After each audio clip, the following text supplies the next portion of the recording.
जी hello दोस्तों, मैं हूं कमर चीमा। और दोस्तों, जैसा कि आप देख रहे हैं, मेरे साथ मौजूद हैं साजिद ताड़ साहब। ताड़ साहब, सबसे पहले तो आपके वक्त का बहुत शुक्रिया sir. My pleasure, Shima sir. Thank you so much.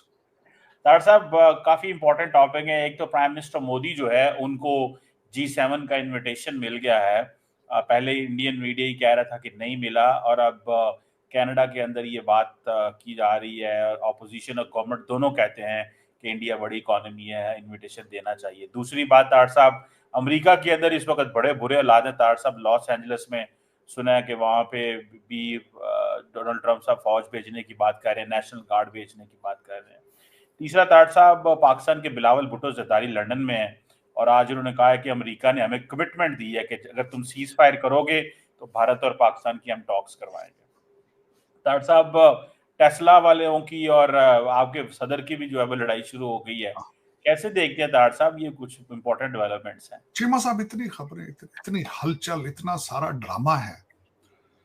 मैं तो सिर्फ इतना ही कमेंट करना चाहूंगा, खासकर मोदी साहब के कनाडा जाने पे। मैं G7 का तो मुझे कोई एतराज नहीं है। क्या मोदी साहब वहां पे जाके जाना चाहिए या नहीं जाना चाहिए? जितने वहां सिख आबादी है, और जो आज भी आपने देखा नहीं होगा कि कनाडा के कई सूबों के अंदर वो पहले ही सड़कों पे आ चुके हैं, भारत के झंडे जला रहे हैं, काट रहे हैं। और जो वॉशिंगटन डीसी में भी नेशनल प्रेस क्लब में जब हमारे शशि थरूर साहब गए थे, तो वहां पे जिस तरह का मुजाहरा हुआ है, पता नहीं अब मोदी साहब को जाना चाहिए नहीं। He knows better, matter of fact. और जिस तरीके से एक जो कनाडा भारत की जो एक आपस में, आपको याद होगा कि इन्होंने एम्बेसियां निकाली थी, एम्बेसियों के मुलाजिम निकाले थे। ट्रूडो साहब ठीक है, फार लेफ्ट में होंगे, लेकिन इस वक्त भी जो वहां पे नए सदर इलेक्ट हुए हैं वो कंजर्वेटिव नहीं है, या इतना बड़ा, देखे ना, इतना बड़ा रिस्क वो भी नहीं ले रहे थे कि मोदी साहब को इनवाइट किया जाए। लेकिन ठीक है, चले, जाना चाहिए। India is a huge economy. Economy से याद आया चीमा साहब, एक बहुत बड़ा इस वक्त जो था डेलीगेशन, वो भारत का निकला है, पाकिस्तान का निकला है। क्या हासिल करेंगे, क्या नहीं करेंगे? मैं सिर्फ दो चार चीजों पे देख रहा था। मुझे जो इतराज है, और मेरी कुछ ओपिनियन, सबसे पहले तो देखने वाले कई कहते हैं शायद ये तब्दील हो गया। वो तब्दील इंसान होते हैं हालात के साथ, वाकयात के साथ। मैं हमेशा टू नेशन थ्योरी को अजीब नजर से देखता था, कंफ्यूज और नर्वस था। मैं हमेशा कंडेम ये इस तरीके से करता था कि इतना बड़ा बंटवारा हुआ है, और चीमा साहब उससे हासिल क्या हुआ है? पाकिस्तान के हवाले से कुछ भी हासिल नहीं हुआ था। लेकिन आज मैं शुक्र अदा कर रहा हूं चीमा साहब के पाकिस्तान बना है। इतनी आबादी, लोगों की खून के प्यासे, इतनी बड़ी आबादी, और जिस तरीके से चीख चीख के मीडिया पे ये नारे लगाए गए हैं कि इनको इनको मार दो, गले काट दो। आज बल्कि मैं चीमा साहब इससे पहले भी शुरू ये करना चाहूंगा, बल्कि ईद मुबारक है आप सबको, कुर्बानी की ईद थी। लेकिन क्या बकरों की जरूरत होती है, या बैलों को या गांवों को ज़बह करने की जरूरत होती है पाकिस्तान का? मैं इस आज रेफरेंस देना चाह रहा था। ARY के एक एंकर ने अगले दिन एक बच्चे को टीवी पे लिया है चीमा साहब। ARY एक बहुत बड़ा टीवी चैनल, और उस बच्चे ने कहा है कि मेरे बाप की तनख्वाह 25,000 है, और हमारा बिजली का बिल 8,000, बिजली का 22,000 बिल आया, 8,000 सुई गैस का बिल आया। और बच्चा रोना शुरू। और इन सर्कमस्टांसेस में जब आपकी इस वक्त अकॉर्डिंग टू द विकीपीडिया और दूसरी चीजें भी, आपकी डेली इनकम जो है $3.2 है। $3.2 कंट्री के अंदर एक एक लाख के बकरे को कुर्बानी देना एक फैशन ही है। उसमें कोई खुदा की खुशनुदी उसमें नहीं है, बिल्कुल।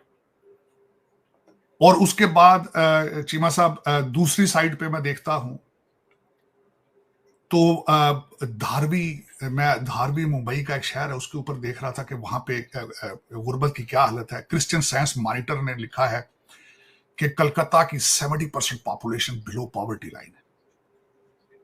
मुल्कों को जंगें लड़ने की जरूरत है। और आज ये दुनिया की सुपर पावर, जो कि सुपर पावर पे ठीक है, कहने में क्या रह, लिखने में क्या रह।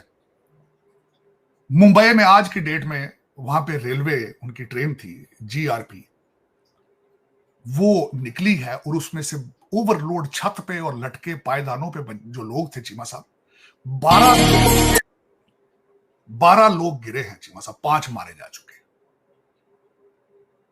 उनके पूछना चाहिए उनके कि हमें S-400 चाहिए, या ये ट्रेन वहां ठीक कर लेते। राफेल खरीदने चाहिए मजीद, पाकिस्तान को तबाह करना चाहिए, और उससे हासिल क्या होगा? मेरे ख्याल में ये सारे आज जंग हार चुके हैं। आज फौजिया कुरैशी जंग हार गई चीमा साहब। मैं पिछली दफा मैंने रिसर्च की है मजीद उस पे, उसके मुझे ये तो पता था उसके वाले साहब आर्मी में, आज मुझे ये पता चला है कि उसका हस्बैंड भी आर्मी में। और आज भारत के अंदर रहने वाले 23 करोड़ मुसलमान, वो भी उसी के भाई हैं। कहा जाता था ना ये दहशत गर्दों की बहन है, वो जो 23 करोड़ बैठा है वो भी दहशत गर्द है। आपने क्वेश्चन किया था कि वो बहुत बड़े राइटर हैं, बार बार वो कहते हैं मैं पाकिस्तान से बेहतर है जहन्नम में चला जाऊं।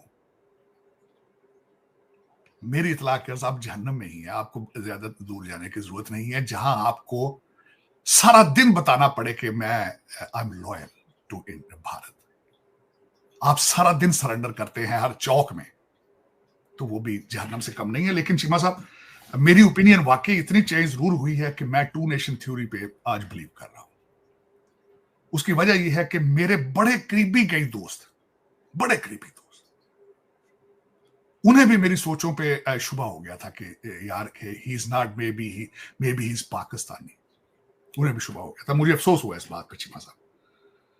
लेकिन चले कोई नहीं, ये कौम इन्हीं वजूहात की वजह से मैं छोड़ के वहां से भागा था चीमा साहब, उस रीजन को छोड़ के भागा था क्योंकि I was not fit with them, चाहे जिस तरह भी। और चीमा साहब एक और बात है, मैं बार बार कल भी एक डिस्कशन में था, जिस तरीके से मुगलों ने आके यहां पे तबाही फेरी थी, आज चाइना, इजराइल, अमेरिका तबाही फेर रहा है, क्योंकि आप डिवाइडेड है, आप डिवाइडेड हैं, आप असला लेके एक दूसरे का खून देखना चाहते हैं, और they are enjoying it, they are enjoying it.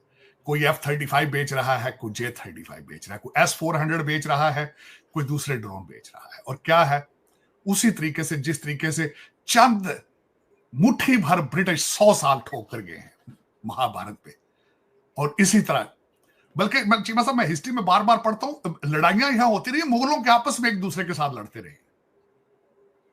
ज्यादातर लड़ाइयां पानीपत में आप देखें तो मुसलमान को हुकूमत के लिए मारता था, लोकल तो लड़ते ही नहीं थे। आप पढ़ के देख लें, चंद लड़ाइयां मराठों की इधर उधर हुई उनके साथ, लोकल तो सामने खड़े ही हो, आप देखे ही रहो किसने उनको रेजिस्ट किया। 22 हजार लेडीज यहां से ले जाके काबुल में बेचते रहे। आज क्या फर्क है भाई, आज खोलें आप इंडियन टीवी, आप देखें। चीमा साहब अगले दिन, बल्कि सबसे बड़ी अभी पाकिस्तान में अभी थोड़ी सी बचत यह है कि वहां पे मुसलमान और हिंदुओं को बिठा के लड़ाया नहीं जाता। वहां पे अभी तक मैंने नहीं देखा कि एक मुसलमान बिठाया जाए और साथ हिंदू बिठा के मुसलमान का वॉल्यूम कम करके तो उसको सारे जूते मारे। लेकिन भारत में मुसलसल होता है और इस पे एंजॉय किया जाता है, रेटिंग ली जाती है, अफसोस के साथ। अगले दिन वहां पे दोबारा पर्चा हुआ है, किसी ने टीवी के ऊपर आके मुसलमानों के लिए बड़ी काबिल एतराज बातें की हैं, लेकिन कोई फर्क नहीं पड़ता ना, वो तो they have a right to do, और this is their political mandate कि 23 करोड़ मुसलमानों को जितने जूते मारोगे उतने ज्यादा वोट मिलेंगे। This is what it is. अफसोसनाक, लेकिन इससे आगे चलते हैं, it's not of my business. इनको करना चाहिए जो मर्जी करें, मैंने तो इस पे क्लोज कर दूंगा कि तुमने भारत के अंदर एक पाकिस्तान बनाना है तो बनाओ, शौक से बनाओ। मणिपुर आज जल रहा है, कोई बात ही नहीं कर रहा है, ये बलूचिस्तान के लिए परेशान है, मणिपुर आज जल रहा है, पूरे स्टेट के अंदर कर्फ्यू है। लेकिन मेरा कहते हैं मेरी बला से मैं इन्हीं चीजों की वजह से यहां आ गया था। मैं चाहता था, मेरी ख्वाहिश थी कि उस रीजन में ये लोग आपस से ट्रेड करें, एक दूसरे के साथ रहने की कोशिश करें, और जो दूसरे कंट्रीज हैं उनके सामने ये बेवकूफ ना बने, मेरी ख्वाहिश थी। लेकिन कहते हैं हर ख्वाहिश पे दम निकले, क्या फर्क पड़ता है।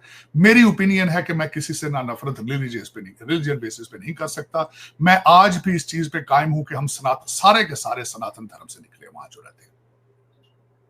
ये फैक्ट है चीमा साहब। बड़े चंद लोग होंगे जो जिनकी एंसेस्ट्री कोई अरबों से आए हैं, जो ईरान से आए हैं, बाकी जो हम पंजाबी सारे तो इधर से निकले हैं। हाँ, लेकिन अब ये है कि हम एक दूसरे के खून के दुश्मन हैं, और इस सारी पॉलिसी में से तरक्की नहीं हो सकती। इस सारी पॉलिसी में से खून की नदियों से तरक्की नहीं होती। हार्मनी जो जहां भी लोग कामयाब हुए हैं, वो तरक्की करी है, उन्होंने की है चीमा साहब हार्मनी से, एक दूसरे के साथ प्यार मोहब्बत से रह के। नाइजीरिया में चीमा साहब, मैं छोटी सी मिसाल दूंगा, अफ्रीका है, कोई इतना बड़ा तरक्की। चीमा साहब, एक चर्च गिरजा, सुबह गिरजा होता है, शाम को मस्जिद होती है। चीमा साहब, मैं कई नाइजीरियन फैमिलीज को जानता हूं, बाप क्रिश्चियन है, मां मुसलमान है। और दोनों अपने रिलीजन प्रैक्टिस कर रहे हैं। सिंगापुर मलेशिया में आप देख ले रह रहे हैं, कोई परवाह नहीं, कोई परवाह नहीं। ये आपका साथी मामला है, जो जिस मर्जी भगवान जिस मर्जी की आप प्रस्तश करें, पूजा करें आप, नन ऑफ माई बिजनेस।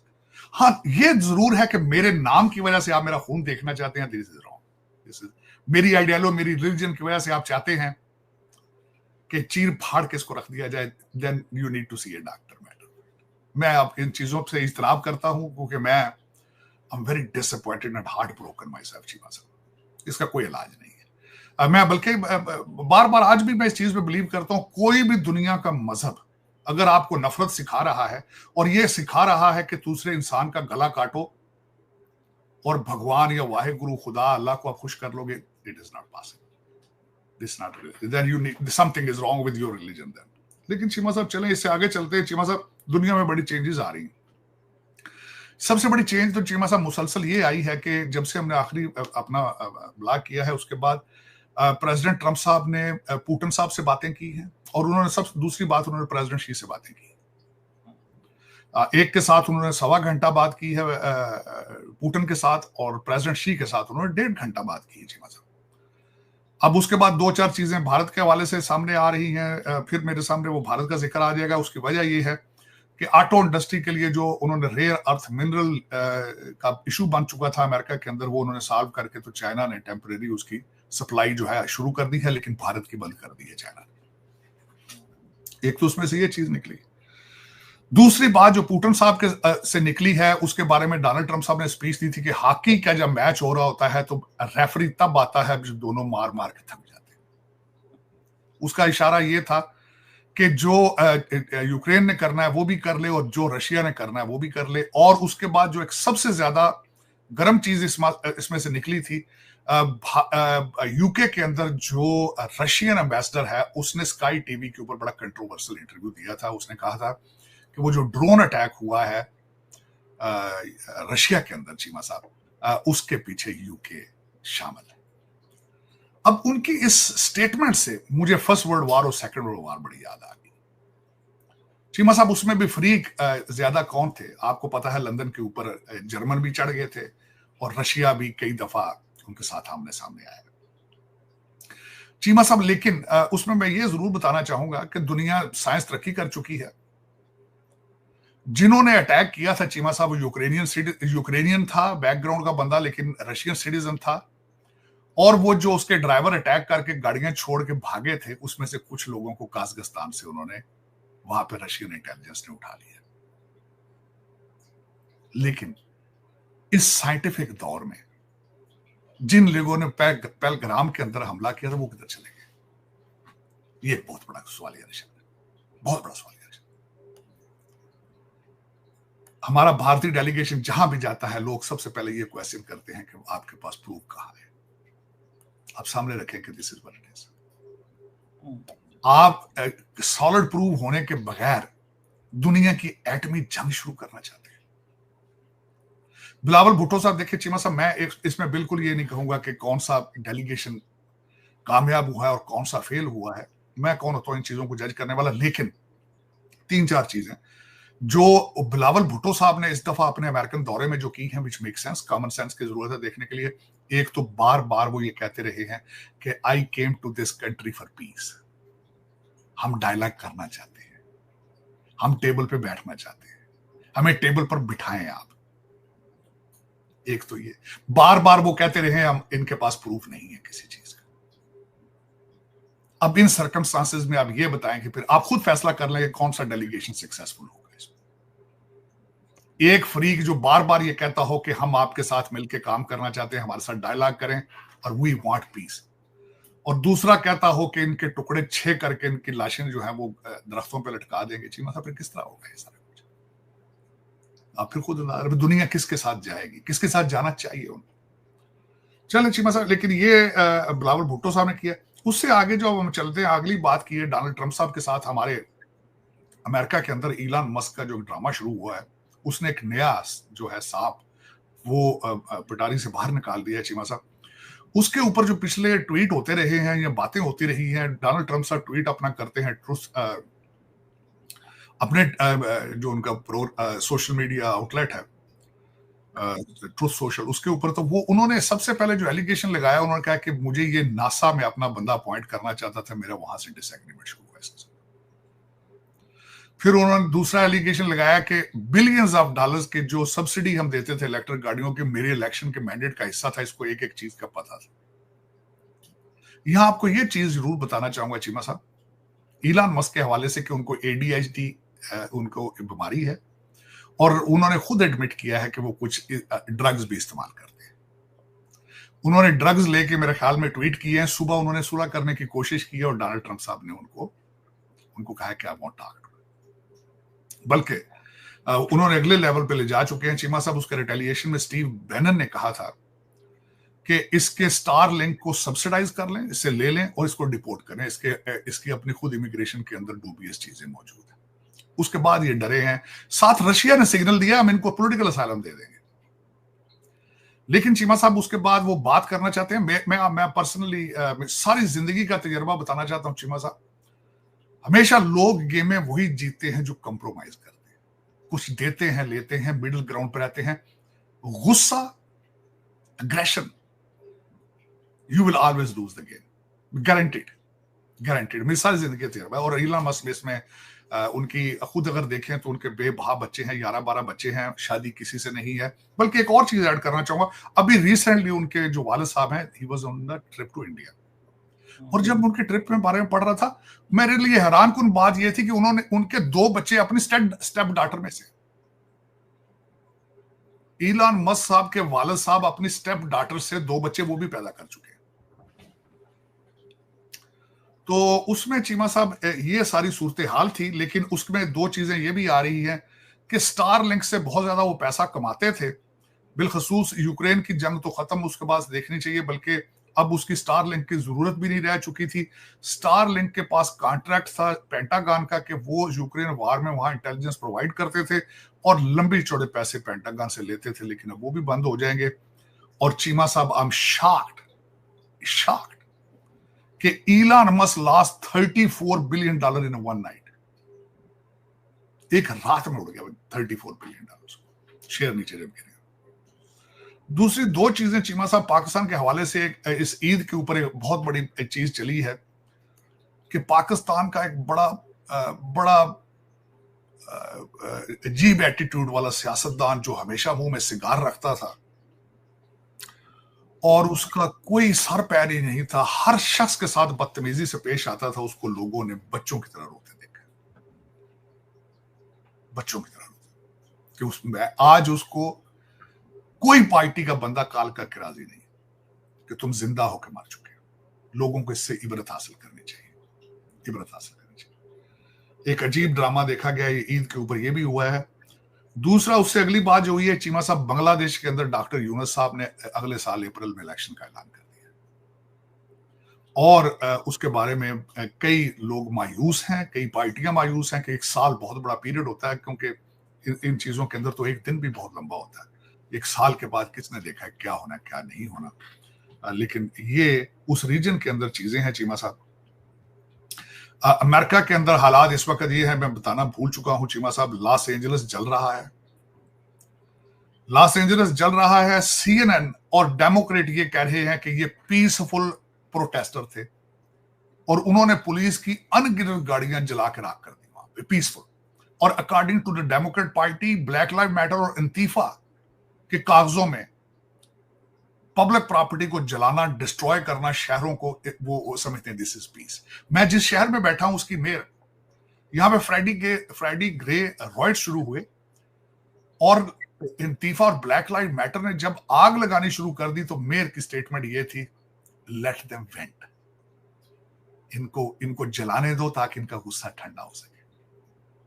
लेकिन आज सूरत हाल चेंज हो चुकी है। पहले नेशनल गार्ड को भेजा गया है और उनको कहा है कि हाथों में लितर लेकर जाए, और फिर उसके बाद उन्होंने वहां पे मरीन भी भेज दिए और उन्होंने सारा सफाई करा दी है। लेकिन लॉस एंजलिस के जो मेयर, जो कि फ्यूचर कैंडिडेट भी बनना चाहते हैं प्रेसिडेंशियल, उन्होंने, और एक LBGT कम्युनिटी एक मेयर है उनकी, उन दोनों ने कहा है कि ये डोनाल्ड ट्रंप ने हमारे साथ ज्यादती की है, हम हमारे बच्चे अगर आधा शहर जला देते तो क्या ही बात। लेकिन अब इस वक्त ये है कि चीमा साहब, लोग इमिग्रेशन से बेजार हैं, ना सिर्फ यहां पे, दुनिया की हर जगह पे।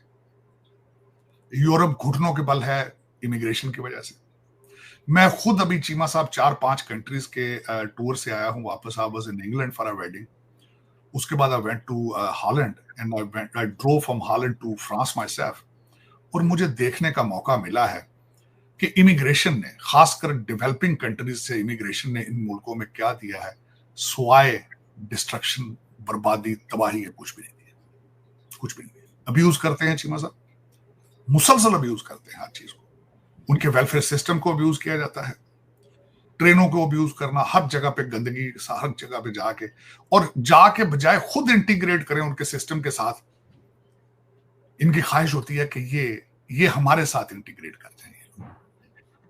तो आज वो सजा झेल रहे हैं। यूरोप, अमेरिका के अंदर भी बहुत कुछ हो चुका है, हो रहा है। लेकिन ये कि अब देखें 12 साल, मुझसे अगर कल किसी ने पूछा जी डोनाल्ड ट्रंप साहब कामयाब होंगे फेल होंगे, मैंने कहा 12 साल रिपब्लिकन पार्टी को दो तो फिर मैं इसका मतलब बताऊंगा। 12 साल ओबामा ने मेहनत की है अमेरिकन बच्चों को बताने के लिए, उनको ट्रेन किया है कि how to hate America, how to destroy America, how to do that. अब 12 साल रिपब्लिकन आके उसको बैलेंस करें, डोनाल्ड ट्रंप साहब के बाद जेडी वैंस और दूसरे लोग आके इसको बैलेंस करें, फिर मैं बताऊंगा कि कौन कामयाब रहा है। 4 साल में 12 साल का गंद साफ नहीं होता। ना डोनाल्ड ट्रंप साहब के पास काला बकरा है, ना जादू है। दूसरा चीमा साहब, पाकिस्तान के अंदर बकरे से याद आया, ये भी एक लतीफा ही, बकरे तो कौन बंदा याद आ सकता है, काले बकरा सिर्फ एक बंदा ही इस्तेमाल करता रहा। अब उसके बारे में चैम गोइयां है। एक बड़ा भरपूर वाकया में से मैं बर्दाश्त नहीं कर पा रहा, क्योंकि हमारा वो पुराना डिस्ट्रिक्ट था। चौधरी परवेज लाई साहब ने फरमाया है कि हो सकता है नून लीग वाले ये भी कह दें कि पाकिस्तान का ख्वाब जो है वो भी नवाज शरीफ ने देखा था, इलामा इकबाल ने देखा। मैं उसको ठीक करना चाहता हूं। आप बिल्कुल कह रहे हैं चौधरी साहब, आपने बिल्कुल सही फरमाया है। इस्लामाबाद का ख्वाब उस्मान बुज़दार ने देखा था, इस पाकिस्तान का ख्वाब मुराद सईद ने देखा था। आप बिल्कुल सही फरमा रहे हैं। और मैं एक खातून का नाम नहीं लेना चाहता जो भाग गई थी बहुत ज्यादा पैसा लेकर, या वट्टू साहब का नाम नहीं लेना चाहता जिनकी बीवी भाग चुकी है। उन्होंने भी पाकिस्तान, हो सकता है उन्होंने ख्वाब देखा हो पाकिस्तान का। तो ठीक है, मैं अगले दिन हैरान था कि चौधरी साहब के खुद अपना एक फैमिली मेंबर भाग के जहाज पे गया था। अगले दिन पाकिस्तान में एक बड़े एक सीनियर जर्नलिस्ट ने वो रकम भी बताई है जितने पैसे को लेकर।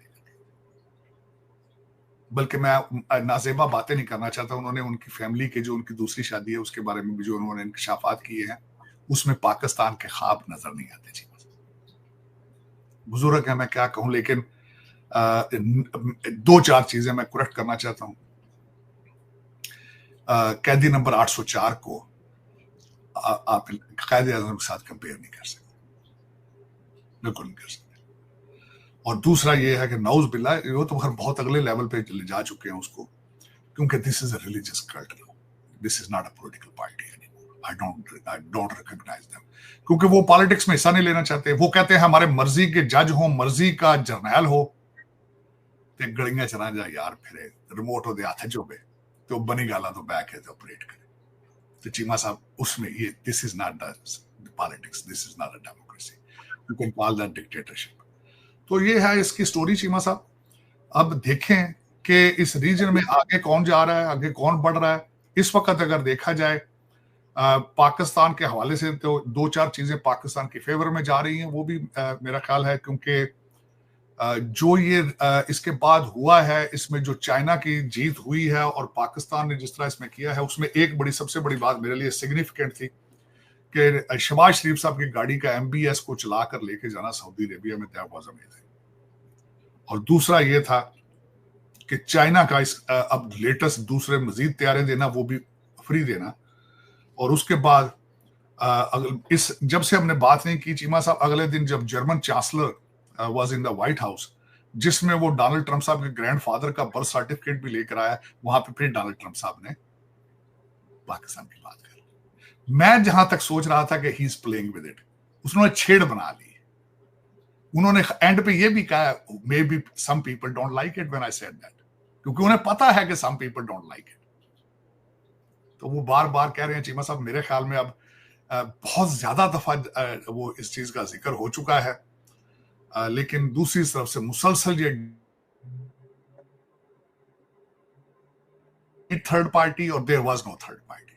लेकिन चलें, ये फिर देखने वाले, जिस तरह के वहां पे मीडिया चैनल हैं, जिस तरह का सेंसरशिप है, वहां पे लोगों ने अंदाजा ही लगाना होता है चीमा साहब, उस कंट्री के अंदर वहां पे मुसलसल एक सेंसरशिप है। जो भी बात करता है उठा लिया जाता है, FIR हो जाती है उसके ऊपर जो बात करता है।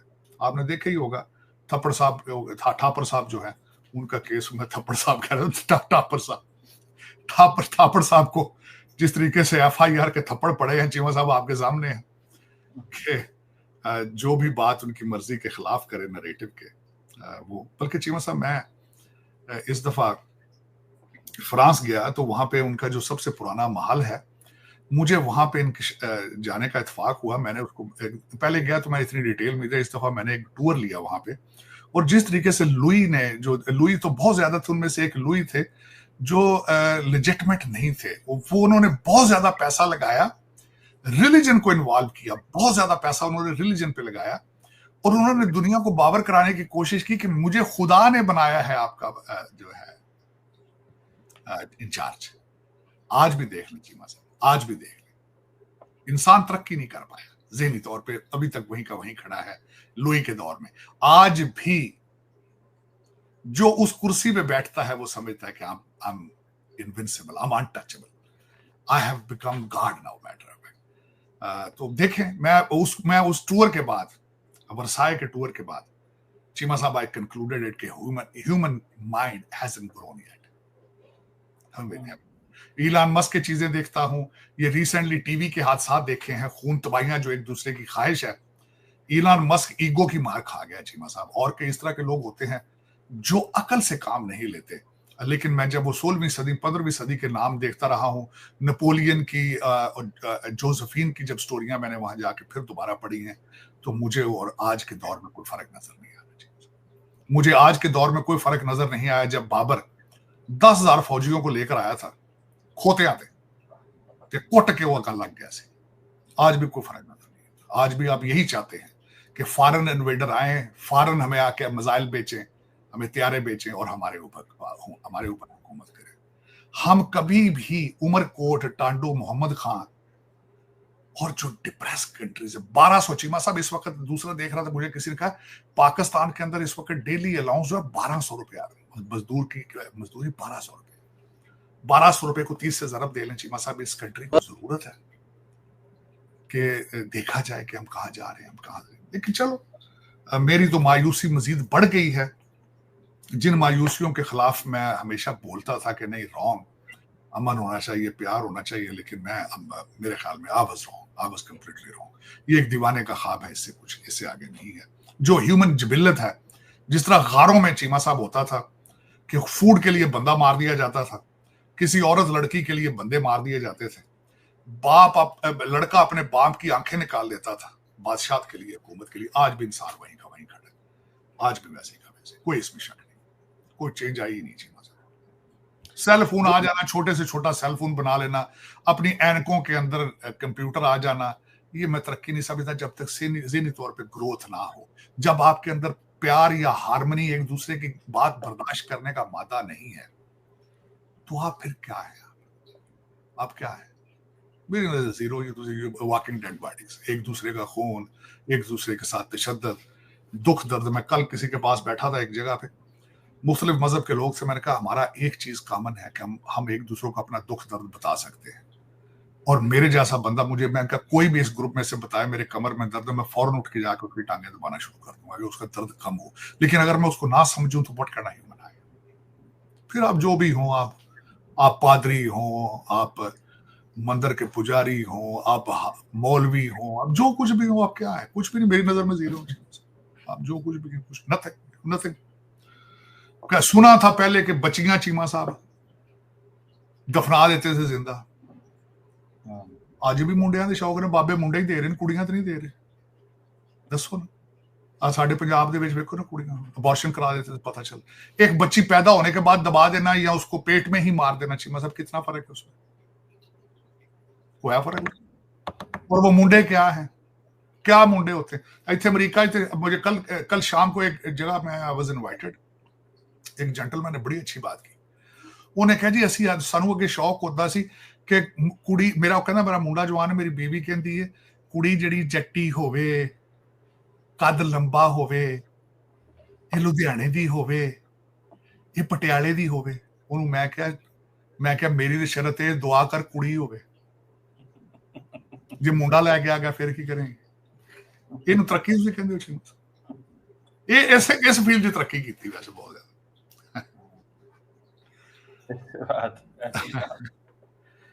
डॉक्टर साहब ये एक कमेंट जरा थोड़ा सा अगर ये कर दें, जयशंकर साहब वो गए हुए हैं ब्रसल्स के अंदर और कैंपेन इंडिया ने तेज कर दिया पाकिस्तान पे। वैसे कहते हैं कि हम जो है वो डीहाइफनेशन है, हम पाकिस्तान को डिस्कस नहीं करना चाहते, लेकिन खुद ही जाके डिस्कस कर रहे हैं। इस पे क्या कमेंट करेंगे क्या? और बिलावल भुट्टो ने आज एक बात की है, मैं आपको चाहता हूँ उस पर जरा कमेंट कर दें। उन्होंने चैटम हाउस में लंदन में बात की है कि हमें अमेरिका ने ये कमिटमेंट दी थी कि अगर आप सीज फायर करें तो हम आपकी बात कराएंगे भारत से, हम भारत को कन्विंस करेंगे आपके साथ बैठे। तो ये पाकिस्तान की क्या स्ट्रैटेजी है जो बार बार दुनिया को कह रहा है कि देखिए हम तो बात करना चाहते हैं, देखिए हम तो बात करना चाह रहे हैं, वो नहीं बात करना चाह रहे। लेकिन चीमा साहब उसमें देखिए, इस जब कॉन्फ्लिक्ट हुआ था, इस सारे कॉन्फ्लिक्ट को सबसे बड़ी चोट जिसने लगाई थी वो चीमा साहब उस वक्त चोट पाकिस्तान से लगी थी कि अब हम थर्ड पार्टी से इन्वेस्टिगेशन करवाने के लिए तैयार हैं। पहला सेटबैक उसी दिन हो गया था। उसके बाद कोई जो मर्जी कर ले, कोई डिप्लोमेटिक एफर्ट आपकी हो ही नहीं सकती उसके बाद कि one party is willing to go for the third party investigation. जैसे पीरियड उसके बाद जो मर्जी कर चीमा साहब, लेकिन उसके बाद हजारों चीजें हो चुकी हैं, हजारों चीजें इस तरह हो चुकी हैं चीमा साहब। पानी के ऊपर जो है बात, जो पानी बंद बल्कि कम कर दिया गया है, पंजाब का पानी चिनाब का बंद है, कुछ है उसकी सतह जो उसकी नीचे आ चुकी है। और आपके अंदर से जवाब आया है कई दफा कि अगर पानी बंद करेंगे इतने करोड़ लोगों का तो वो will consider that a war and this may lead to the atomic war. लेकिन चीमा साहब उसमें मैं जितना भी इस पे कमेंट करूं, इधर से करूं उधर से करूं, गंद के अलावा कुछ भी नहीं। टिट फॉर टैट कर लो तो उसमें भी गंद है। बंदे मारने का कोई लिमिट है चीमा साहब? इसने 4 मारे, मैंने 6 मारने, मैंने 6 मारे, इसने 12 मारने। उसको जितना मर्जी गंदा कर लें आप, उसको कोई फर्क नहीं पड़ता। लेकिन चीमा साहब इसमें मैंने जिस तरह आपको अर्ज किया है कि इसमें से जीतेगा कोई भी नहीं, इसमें से मजीद गंद से गंद ही निकलेगा, इसमें से कुछ भी नहीं निकलेगा चीमा साहब। चाहे आप हालैंड कर लें, चाहे आप इंग्लैंड कर लें, चाहे वॉशिंगटन डीसी कर लें, ये बिल्कुल इस तरह ही है। आप इसको बिल्कुल इस तरह लें जिस तरह इंडिया के अंदर छोटी छोटी स्टेटें थी और वो राजे जाके खुद मुगलों को बुला के लाते थे, आओ यार मेरे दुश्मन को मारो। आप चाहे लंदन में आके बुला लें, आओ जी हमें मारो, या आप उधर हालैंड से बुला लें आके हमें मारो, ये बिल्कुल उसी तरह ही। और उसका वो फायदा उठा रहे हैं वो फायदा। हम बेवकूफ बने उस रीजन में लोग, कोई फर्क नहीं पड़ता। मैंने चीमा साहब अर्ज किया था ना, मैंने हार्वर्ड में कहा था कि जो यहां से तालीम आप लेके जाते हैं उसको इन्फोर्स करने की कोशिश क्यों नहीं करते। चीमा साहब मैं इसमें बल्कि आखिरी चीज ऐड करना चाहूंगा, मेरा बल्कि आपके साथ पूरा मेरी ख्वाहिश थी कि मैं एक पूरा प्रोग्राम आपके साथ करूं इसके ऊपर। मैंने अगले दिन रवांडा के बारे में बड़ी स्टडी की। रवांडा को कहा जाता है सिंगापुर ऑफ अफ्रीका। उस पर मैं रिसर्च कर रहा था चीमा साहब, बल्कि मैंने उस पर रिक्वेस्ट करनी थी आपके आर्मी चीफ साहब से और आपके वजीर आजम साहब से कि खुदा पहले मैं कहता रहा हूं कि आप अपने सिविल सर्वेंट्स को सिंगापुर भेजा करें। मैं अब आपसे रिक्वेस्ट ये करना चाहूंगा इनको रवांडा भेजें। चीमा साहब मैं बताना ये चाहूंगा चीमा साहब, 1994 में जेनोसाइड हुआ वहां बड़ा, टोटीज और दूसरों का, वो लड़ते रहे। चीमा साहब आज उनका एक शहर है वहां पे जिसके बारे में रिसर्च की है, कैगल या क्या उसका नाम है। चीमा साहब वहां पे अंदाजा ये लगाएं, हर आखिरी सैटरडे ऑफ द मंथ पूरा शहर इकट्ठा होकर उस शहर को साफ करता है। चीमा साहब कैमरों के ऊपर वो देख रहे हैं, बंदा जेब्रा क्रॉसिंग से क्रॉस ना करे पुलिस पकड़ लेती। चीमा साहब 95% लोग उनके 95% लोग स्कूलों में बच्चे जा रहे हैं, 95%। और चीमा साहब corruption 0। The whole country is visa free, visa on arrival for any nationality, any nationality. और मैं हैरान हूं इस चीज पे कि इसके लिए विल चाहिए होती है, विल चाहिए। आपको किसी चीज से कोई खतरा नहीं सिवाय करप्शन के। करप्शन आपका हर दूसरा सियासतदान या मेन फिगर या हर जज एक मॉडल केस स्टडी है पूरा। आप परवेज भाई साहब ले लें, किताबें लिखी जा सकती है उनके ऊपर, उनके बच्चे के ऊपर पीएचडी हो सकती है। जिन्हों फड़ो लालो लाल, जिन्हों फड़ो लालो लाल। और आपका क्या ख्याल, आपकी एजेंसियों को यह पता नहीं है? आपका ये जो ड्रीम बच्चा पैदा होते ही कहता है कि मैं तो कनेडा का पीआर लेना, तो मैं यूके ही रहना, तो ये मुल्क इत्थे मैं रहना ही नहीं। चीमा साहब आपका ख्याल है? पता नहीं आपके सारे जजों के बच्चे बाहर, सारे पाकिस्तान तो है ही कोई नहीं। तो चीमा साहब दर हकीकत इनको चाहिए इनका रवांडा भेजे। कौमें तरक्की कर रही है चीमा साहब। हमें जो आप ये कहते हैं ना कि अब तरक्की नहीं हो रही, तरक्की कर रहे हैं लोग, मुसलसल कर रहे हैं। सिंगापुर देखें, चाइना देखें, चाइना की हर चीज आपको पसंद है, उनकी तरक्की क्यों नहीं देख रहे? किस तरह तरक्की की, करप्शन को किस तरह कंट्रोल करते हैं। वेस्टर्न मीडिया परेशान हो गया उनके खिलाफ प्रोपेगेंडा कर करके, लेकिन उनकी तरक्की इतनी ज्यादा है, उनकी तरक्की को इंटरनेशनल दुनिया छुपाती है चीमा साहब। वो इतनी तरक्की कर चुके हैं, इतनी तरक्की चाइना कर चुका है कि दुनिया is not compatible with them anymore. वो इतना आगे जा चुके हैं चीमा साहब। वहां पे जो बंदा फ्रॉड करता है वो ना रेलवे का टिकट ले सकता है ना जहाज का टिकट ले सकता है। आप इन्फोर्स करके देख लें, आपकी भी खत्म हो जाएगी चीज। साढ़े जहाज ही बंद हो जा रहे थे, साढ़े जहाज किसी बहरे ही नहीं कर रहा। चीमा साहब आपको पास कानून इतने ज्यादा पहले मौजूद हैं, इन्फोर्स नहीं कर रहे हैं। अगले दिन आपने कहा है कि जो बाहर से डिपोर्ट होके आएगा उसका 5 साल पासपोर्ट नहीं बनेगा। तो मैंने क्या कहा था, मैं क्या पासपोर्ट रेट महंगे हो जाएंगे। लेकिन चलें चीमा साहब, हाँ, पूरा उस रीजन के अंदर, ये नहीं मैं कह रहा, पूरे रीजन की हालत ये है। आपके वो राफेल जहाजों के बारे में इतराज नहीं किया गया कि राफेल जहाजों के ऊपर इतराज ये किया गया कि उनकी क्वालिटी कम करके पैसे ले लिए गए थे, करप्शन थी। मैं तो किथों कहते कहते साढ़े पंजाबी जो रौला पा और जिन्हों हथ लाओ ला लो लाल, जिन्हों बनो लाल ला लो लाल। कोई नहीं चीमा साहब, मेरे दुआ खैर ही हो सकती है, लेकिन ये कि बचने के हालात कोई नहीं। उस रीजन के अंदर तबाही है, उनकी किस्मत में तबाही लिखी जा चुकी है। ऐसे ही। Thank you very much Sajid Tarar साहब, sir, it's always pleasure talking. Thank you.